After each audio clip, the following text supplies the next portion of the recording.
Welcome to ILTV's Israel Daily. I'm Amita Rari, and coming up in today's newscast, Prime Minister Benjamin Netanyahu addressing burning issues on CNN, also addressing the possibility of peace with the Palestinians. Two-time Olympic Judo Medalist continuing to bring sports opportunities to the remote Israeli desert. And later, Israeli show creator and actress speaking to ILTV about what it takes to create her own controversial hit series.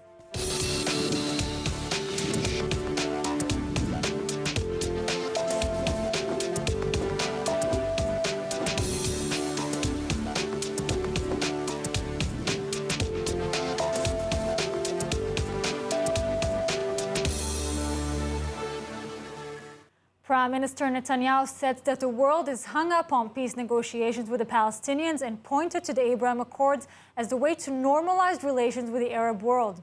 Speaking to CNN at the end of the U.S. Secretary of State's Blinken visit to the Middle East, Netanyahu said that after peace is achieved with the rest of the Arab world, we can circle back to seeking a workable peace with the Palestinians. ILTV's Steve Leibovich reports. When U.S. Secretary of State Antony Blinken visited Ramallah yesterday, he told PA leader Mahmoud Abbas of continued U.S. commitment to the peace process and the two-state solution. Prime Minister Netanyahu made clear that reaching an agreement with the Palestinians is not a top priority. Netanyahu said that while he was out of power, the security situation deteriorated and corrections need to be made. What we've encountered in the last 2 years, including in the outgoing government, was a doubling of terrorist attacks from the Palestinian areas because the Palestinian Authority was not really exercising its power to fight the terrorists. So the Israeli army had to come in, and we had to come in the last few weeks too. I'm taking targeted action against the terrorists, their immediate circle of supporters who were involved in helping them do the terror acts, or celebrated with fireworks and candies and other things that after the terrorist act. Netanyahu explained the new measures taken against supporters of terrorism. It's not targeting family members. It's targeting family members who were involved in the terror acts or supported it after the act was done. And I think you have to understand, these terrorists are then celebrated, are paid by the Palestinian Authority, pay for slay. The more they murder, the more they get paid. And their family members who supported the terrorism get Social Security benefits and other things. That's what we targeted. And I think that disincentivizes the terrorists. Netanyahu argued that peace can be forged with Arab neighbors, with peace with the Palestinians left for last. That the fact that we're here and our people, the Jewish people, have been here for 3,500 years, the fact that Jews live here and will continue to live here, and Palestinians will continue to live here, and we're going to have to live together. We're not going to ethnically cleanse the heartland of the Jewish people. We're not going to ethnically cleanse Israel. 20% of Israel's population is Arabs. We're not going to say we're not going to have peace until we kick out the Arabs from Israel, and we're not going to have peace until we kick out the Jews from these areas which are disputed. They're not illegal. They're disputed areas, and the only way to resolve that dispute is to have peace negotiations with the Palestinians consistently refuse to enter. With us now to speak about Netanyahu's exclusive interview with CNN's Jake Tapper, in which he discussed his view of ongoing peace efforts in the Middle East, in Jerusalem Center of Public Affairs Research Fellow and journalist Yoni Ben Menachem. Yoni, so Prime Minister Netanyahu is clearly not backing off from tough new security measures in Judea and Samaria. Definitely, the Palestinian Authority in the last 2 years lost the security control on the north of the West Bank, especially Nablus and Jenin areas. And as a result, there are hundreds of terrorists, armed terrorists, organized in terror groups that are executing terror acts against Israeli soldiers and civilians. This is a big danger. The PA does not do anything about it, so the work is left for the IDF. Now, is this in conflict with the U.S., which says it wants to lower tensions? I mean, how do the two go together? Of course, the U.S. has good intentions, but on the ground, you need someone to stop these terrorists from their terror activities. And the PA does not do that because they don't have power on the ground. So the only force that can stop the terror acts is the IDF and the Shin Bet. And they are doing it to protect the lives of Israeli soldiers and the Israeli civilians. Now, Netanyahu believes that peace can come with other Arab nations, including Saudi Arabia, before peace is reached with the Palestinians. Is that a pipe dream? So far, Israel has peace agreements with Jordan and Egypt and normalization agreements with Morocco, the Emirates, Bahrain, and Sudan. And Netanyahu's main goal now is to achieve a normalization agreement with Saudi Arabia. I think it's a difficult task for him since the King of Saudi Arabia is against any advancement in this normalization process before the Palestinian problem is solved. So we'll have to wait. It will take time. Let's hope that he will be able to achieve something. And what can change that, if anything?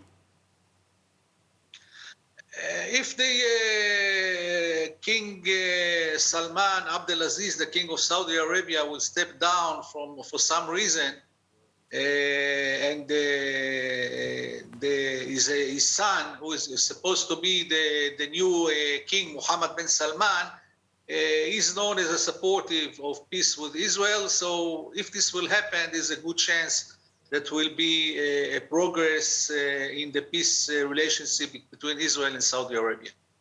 Now, after Blinken's visit to Ramallah, can we now expect renewed security cooperation between Israel and the PA? I think yes. The answer is yes. I think it will be behind, under the table or behind the scenes, not openly, because the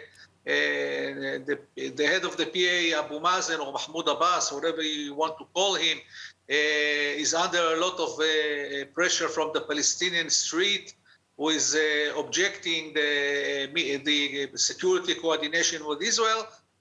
But on the other hand, he fully understands that also the Palestinians benefit from this security coordination, and if it will not kept, they will also suffer.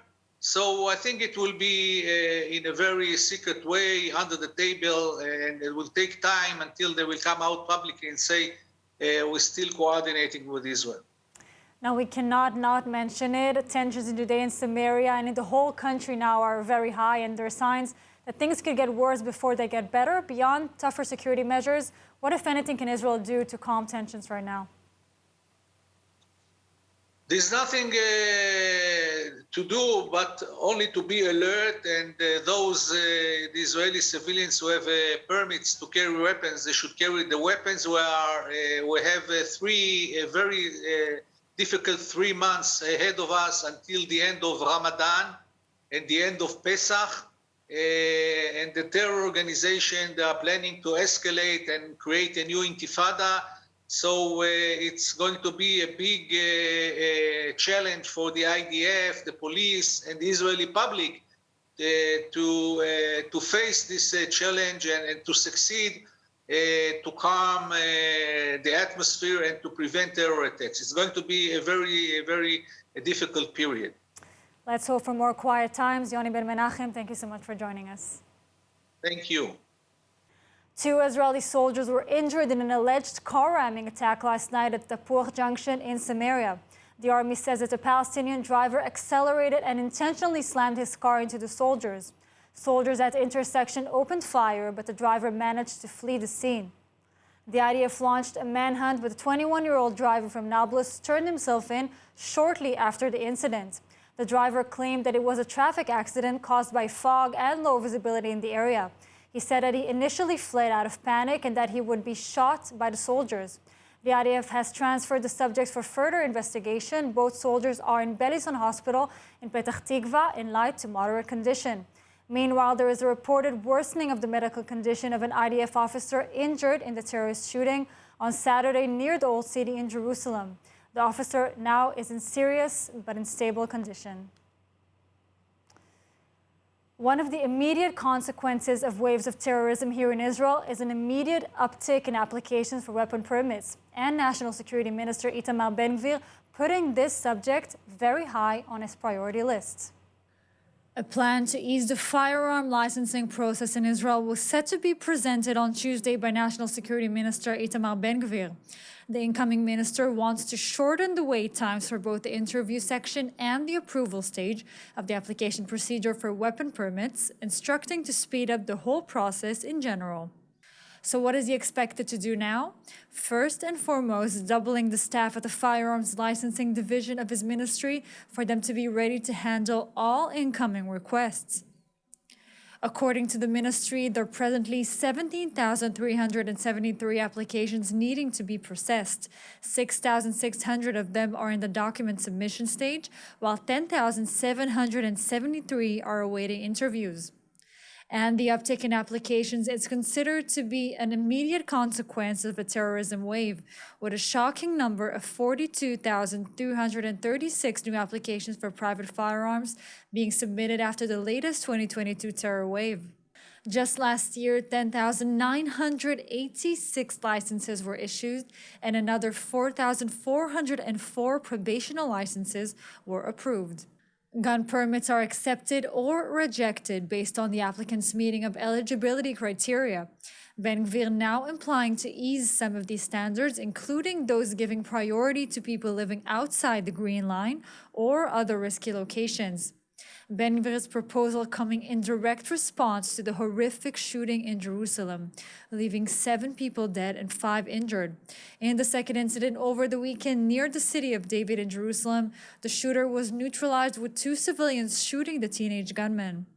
So, with it still being undecided what this new suggestion's fate will be, Itamar Ben-Gvir already concluding and saying, "I want more weapons on the street so that the citizens of Israel can defend themselves." Haifa Port has been officially transferred to the management of the private companies Adani and Gadot for a purchase price of 4 billion shekels. The Indian magnate Gautam Adani predicted that Haifa will become a gateway to the wider Middle East. ILTV Steve Leibovich reports. Billionaire Indian magnate Gautam Adani was at the Haifa Port ceremony and predicted that Haifa can become a trading gateway connecting the Mediterranean port with the wider Middle East, eventually including Saudi Arabia. We will transform the entire port landscape. We realize that there will be a competitions from others, but our confidence comes from our belief in the people of Israel and therefore our belief in the Israel growth story. We are talking to our Arab neighbors after the historical Abraham Accords of connecting the rail links of Saudi Arabia through Jordan to Haifa Port, bridges of the Jordan to the Mediterranean port of Haifa. Haifa will become an entry point and an exit point to a vast number of goods that will reach the Mediterranean and Europe directly. Adani joins China's Shanghai International Port Group, which in 2021 opened new piers across the bay in Haifa. The entry of major operators from Asia promises to boost Israel's standing as a regional hub. Netanyahu welcomed Adani's pledge to continue investing in Israel. Adani said that for him, investing in Israel is very personal. Here's the story of a real Israeli champion. 2-time Olympic Judo Medalist Alisa made a visit to the remote Arava to train 80 aspiring Israeli athletes living far from the center of the country. Retired Israeli 2-time Olympic medalist in judo Alisa has teamed up with Jewish National Fund USA in its continuing efforts to bring sports opportunities to the remote Arava desert. They told me about Arava a long time ago, and I couldn't come because of the preparations to the Olympic Games. But now that I retired 6 months ago, it's the right time to come here and see the amazing buildings, the sports facilities. It's great. Sasson spent the day training 80 young aspiring Israeli athletes at the Arava Aquatic Sports Center, who were excited by the visit of a larger-than-life Olympic champion. I think Ori Sasson is a very good coach. I think he needs to coach out their team. וכל כמה שנים יש אולימפיאדה?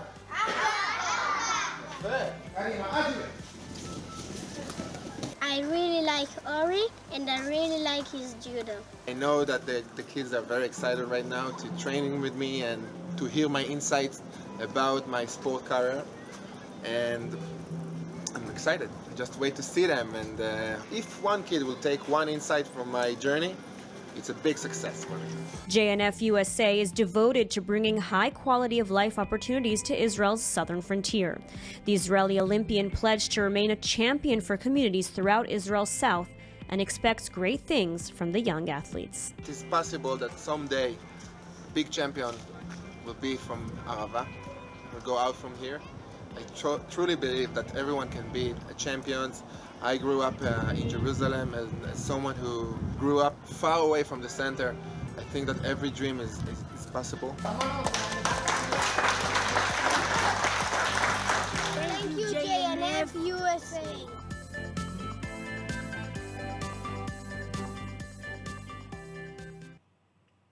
Now, if you're living in Israel, you surely heard of Hot's new hit series, Khanchi, drawn from our special guest's own experiences as a young Brooklyn-born and raised woman moving from observant Jewish community to Jerusalem. And after the character she portrays, Khanchi decides to cancel her engagement while deciding this isn't the life she wants. She sets off to Israel to get what she actually does want, which is, for the most part, breaking her own barriers. And I'm not going to tell you much more, but I'm honored and really excited to speak to Khanchi, who is show creator and actress, Alisa Hanovic. Hi, Alisa. Hi. How are you doing? I'm really excited to speak to you. You kept it PG, I see. Yeah, very much, very much. I'm not telling much more, but first of all, I'd like to ask you, who are you, Alisa Hanovic, the woman, and how does every Israeli household know the phenomenon you are really quickly? Oh, I have that's like a way too big of a question for me to answer. And how do the Israelis know about, we were talking about like American girls who moved to Israel, who with a fantasy of marrying an Israeli soldier. Yeah, really in general. I mean, you came pretty much like a storm. I mean, you know, every time we sing like many new series, many hit series, but it's always like pretty much the same actors, the same actresses, and suddenly you came, this like redhead, like talented redhead with her new series. And yeah, how come? Tell us a little bit more about it. Well, I think I kind of went through the back door in terms of how I got the series made. I did a few short films while I was in film school in Sam Spiegel in Jerusalem. And they got into the hands of Miri Tubi, who's in charge of content at Hot. And instead of me asking her if I can do a series, she asked me if I thought about doing a series. And I said yes, even though I didn't really want to. And almost 6 years later, here we are. And really, how close is the story of Khanchi to your real life? People love asking that question. First of all, it doesn't really matter. Second of all, well, when people ask, sometimes I just say, yeah, it's a documentary. It all happened exactly like that. But obviously, it's based off of things that I felt or I thought. I was engaged once and I got married. We're still married. We just had a baby. So that part isn't true.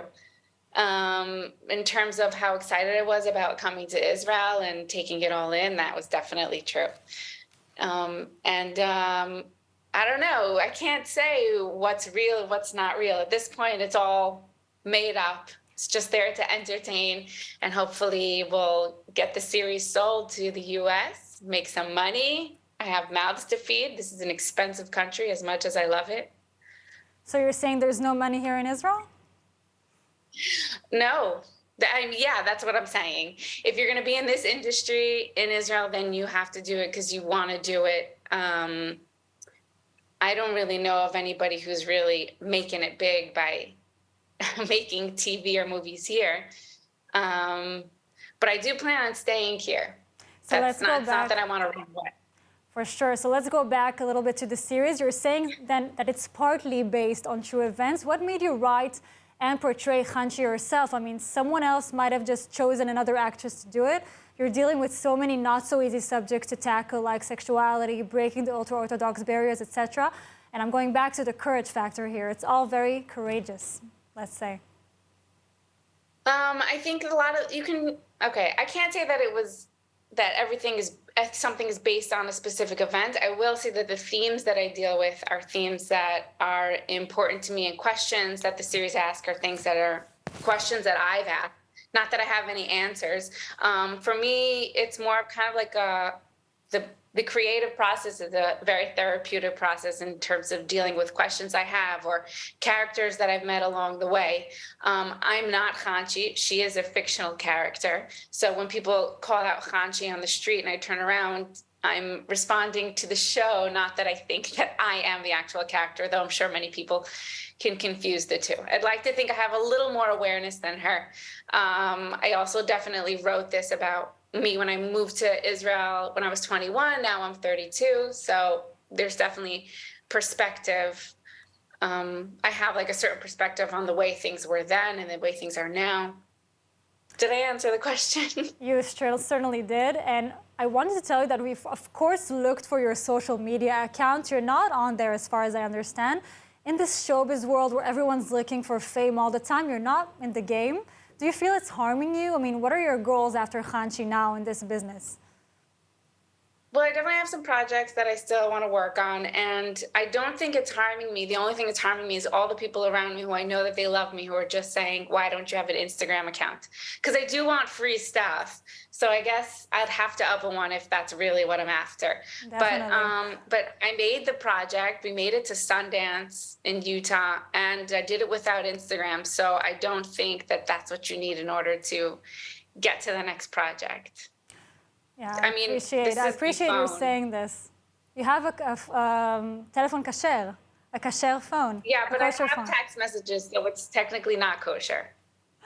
That's interesting. Now, what are some of the comments you're receiving from the ultra-Orthodox world? I mean, and did your parents watch the show? I don't know how many episodes my parents watched. My father came to the premiere, and although he may not agree with all the content, he supports me no matter what. Same thing with my mother. They all support me. In terms of backlash from the religious community, I think in Israel I've gotten positive feedback from the Orthodox people who admit that they're watching it. I was in Sundance now, and I see that a lot of the American Orthodox Jews, a few of them, have said that, oh, here's just another show about a religious person who leaves the religious world. That's not what the show's about. It's clear to me that these people haven't actually watched the show. I mean, how can they? It's not in America. So if they're watching it, they're doing it illegally. Can we expect a second season? Can everyone. Can we expect a second season now? Soon? Well, I had a baby 1 month ago, so right now I'm working on that. So I can't really tell you about a second season. I haven't written anything. Alisa Hanovic, that's the most important job, that's for sure. Everyone go as Khanchi. Thank you very much. Thank you. Thank you, Alisa. Israeli journalist Antonia Yamin, anchoring on the German Bild channel as one of their lead anchors, presenting a show dealing with Adolf Hitler's rise to power in Germany 90 years ago, while ending with 3 words in Hebrew, Am Yisrael Chai. Let's learn from history. Let's never forget, the journalist asked viewers in Germany. 90 years sounds like a lot of time, but even today, the Jews in Germany feel insecure. Even today, the extreme right is gaining more power. 90 years after Hitler came to power, the state of Israel is alive. In a conversation after the emotional broadcast, Yamin said that it was clear to her that as a Jewish Israeli reporter, she could not end the broadcast like any other German anchor, feeling that her words conveyed a powerful message and that Adolf Hitler would have turned over in his grave if he had known that this Jewish reporter was sitting on the chair and basically ending the program like that. Am Yisrael Chai. Shalom und auf Wiedersehen. Now let's take a look at the weather forecast. Rainy showers are expected around most of the country tonight, with lows of around 9 degrees Celsius or 47 Fahrenheit. Then tomorrow we will see more rainy showers alongside steady top temperatures, seeing highs of about 16 degrees Celsius or 62 degrees Fahrenheit. And that's all for today's news. For more updates from Israel on all your devices, check out our ILTV channel, subscribe to our ILTV newsletter, and do not forget to check out our new and improved website, ILTV.tv, with all of the latest news from the heart of the State of Israel. I'm Amita Harari. Be well, and thank you so much for watching.